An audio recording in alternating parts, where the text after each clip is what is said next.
Hi, I'm Michelle Roth with the American Red Cross, and we're out here today in Kennewick doing a free smoke alarm install for a senior mobile home community.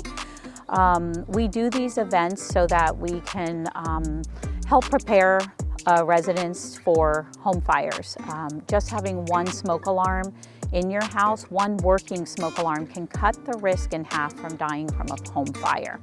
So we're out here today with C21, with Kennewick Fire Department and Giza Credit Union, and we're making homes safer.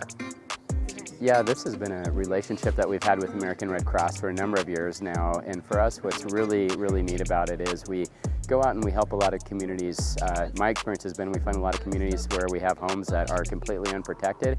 We've got smoke detectors that have needed to be replaced for years, so I feel really good when we're done that we leave people in our community that are in a lot better spot than when we started.